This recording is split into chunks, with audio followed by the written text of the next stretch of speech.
The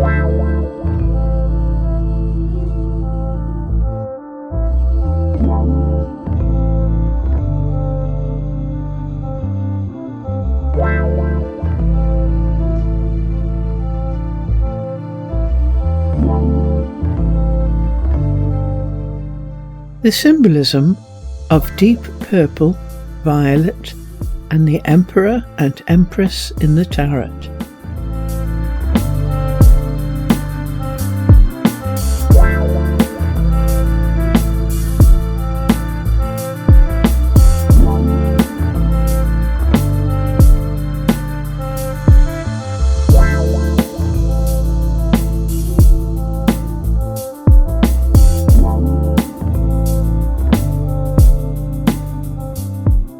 A second figurative death occurs for very few on the spiritual path. Far more profound and far more important spiritually than rebirth. It occurs after purification and after union of the masculine and feminine. And this death is called Annihilation, or ego death. It is, in theory, represented by a purple so deep and rich that it looks like black silk or velvet. And few know of its existence, and even fewer its meaning. John 19. The soldiers mock Jesus. So then Pilate took Jesus and scourged him. And the soldiers twisted a crown of thorns and put it on his head. And they put on him a purple robe, and said, "Hail, King of the Jews." A king, but soon to be symbolically an emperor. And it is gifted to only those able to weather this stage alone.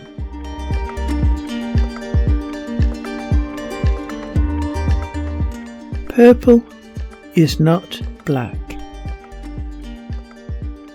Black is used in symbolism both with white as a symbol of contrast and alone as a symbol of the planet intelligence Saturn. Two blackbirds, the crow and raven, are the archetypically symbolic birds of Saturn. And in alchemy, the rebirth experience is depicted as black, in contrast to red, rubedo, and white, albedo, and called the negredo experience.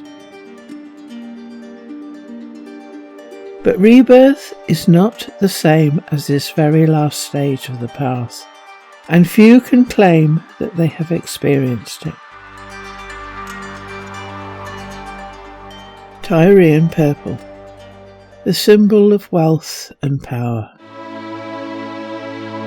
In mundane symbolism, Tyrian purple was the imperial colour, and this is the Byzantine Empress Theodora by marriage to Emperor Justinian.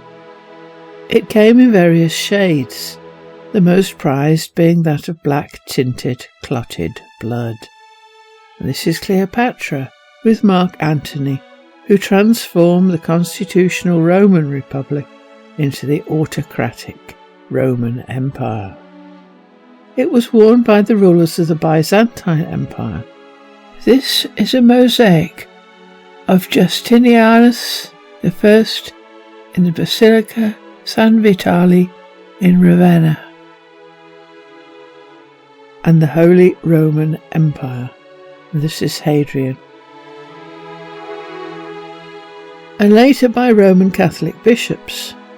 This is the Ghent altarpiece in Belgium, showing the Pope and his bishops.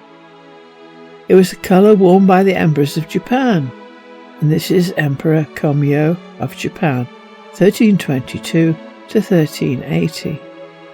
And Russia, and this is the Empress Catherine, wearing a cloak of Tyrian purple. King George V and Queen Mary wore purple at his coronation. And when she was crowned, Queen Elizabeth II, as Empress of the Commonwealth, wore a deep red purple. But to use this colour, one must be a true emperor or empress, and this is a film of the young Queen Victoria.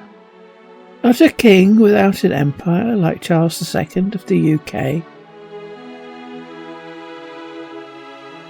or King James IV of Scotland, who may have had ambitions but chose the old alliance with the French over the perpetual peace with the English, and was killed at the Battle of Flodden in 1513. Despite taking over the role of the King of France, Napoleon Bonaparte considered himself, through his conquests, an emperor. But the Queen's father, who took on the role of king after his brother's abdication, displays purple that is ambivalent in its meaning. And why? Because Tyrian purple dye, made from the mucus secretion of a species of snail, was and is extremely expensive, and only the very powerful and wealthy could afford it.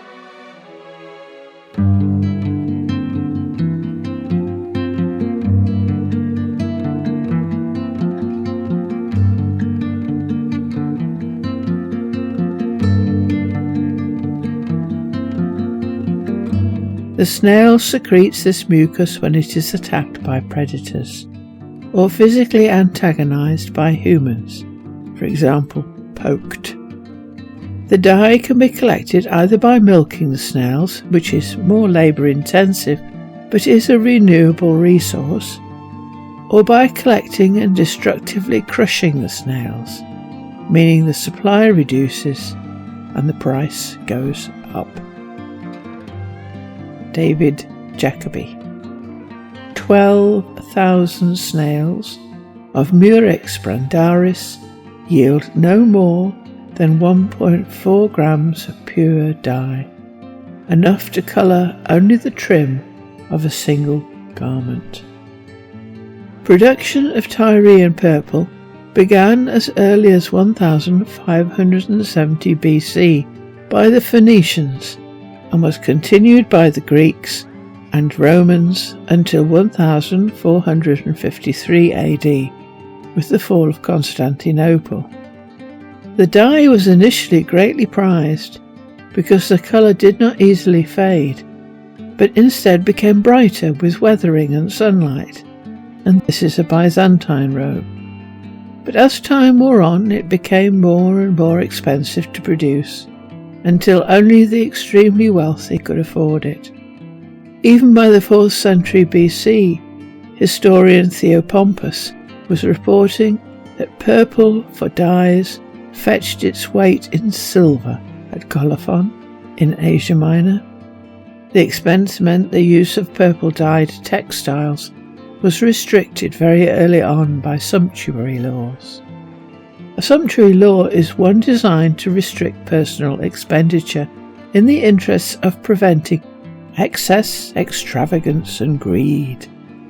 Initially, the most senior Roman magistrates, for example, wore a toga praetexta, a white toga edged with a stripe of Tyrian purple.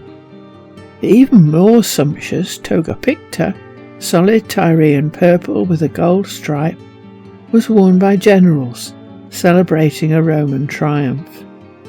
But by the 4th century AD, sumptuary laws in Rome had been tightened so much that only the Roman emperor was permitted to wear Tyrian purple. As a result, purple is sometimes used as a metonym for the title or role a person has. For example, the phrase "donned the purple" means became emperor.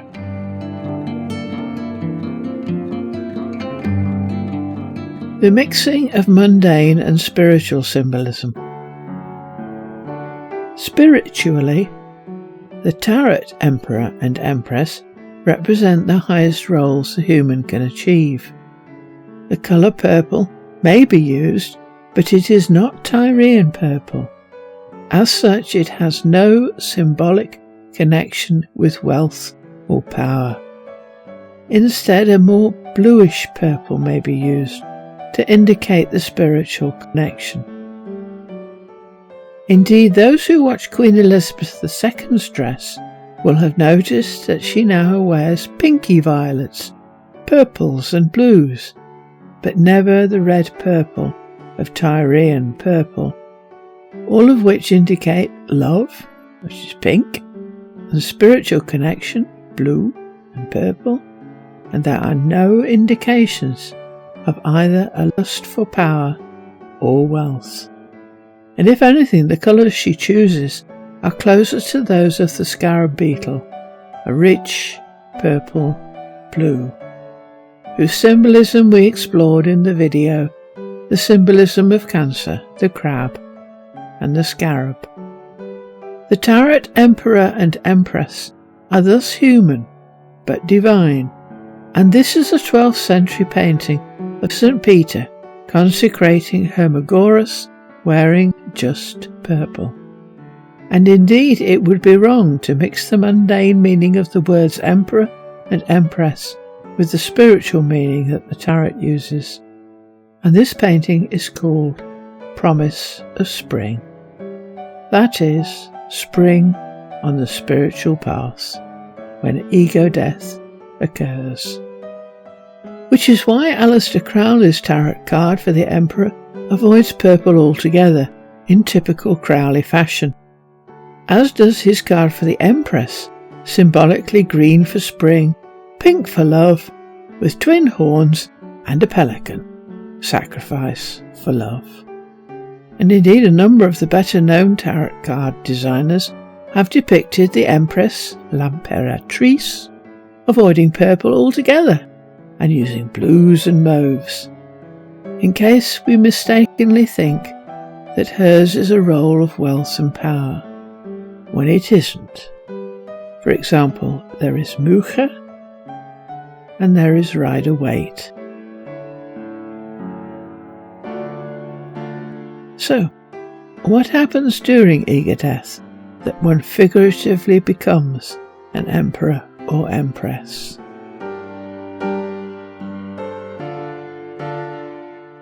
Ego death occurs after union and purification. To complete the spiritual path, the ego, the strong sense of a separate self, must die, figuratively speaking, which is why it is called ego death. So no squash the big I am, but completely obliterate the big I am. And this starts during purification, which culminates in the union of the masculine and feminine principles. And this is recognized in alchemy and called conjunctio. But what must now occur is not rebirth, but the death of the sense of self, the ego, followed by resurrection. In mystical Christianity, this is the Eloi, Eloi, lama sabachthani that Christ uttered in the 9th hour upon the cross. And these are the opening words of Psalm 22, which can be translated as, my God, why hast thou forsaken me? In effect, and here I quote, it has to do with letting go of everything under the midday sun and discovering the kind of faith that can pass through the darkest moments. I don't think that everyone goes through this kind of test. In the Egyptian mythology, I suspect this is how the scarab earned his wings. In effect, whereas a person is often helped a great deal in many of the other stages of the spiritual path, including rebirth, in these latter stages, the person has to create himself or herself, a lonely, painful process which requires great courage. Wallace Budge, The Gods of the Egyptians, Volume 1. I became the creator of what came into being. I came into being in the forms of Khepra, coming into being in primeval time. I came into being in the forms of Khepra. I became the creator of what came into being. That is to say, I produced myself from primeval matter, which I made.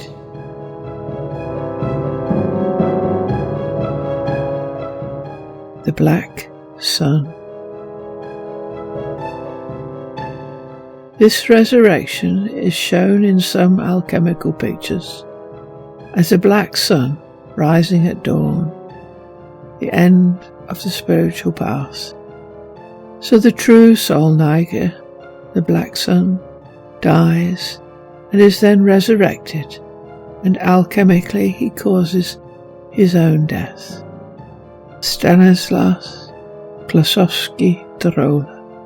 The black sun refers to the necessity of killing the live to revive the dead, which alchemical axiom means that all vulgar metals, including especially vulgar gold, are considered dead and have to be made green again.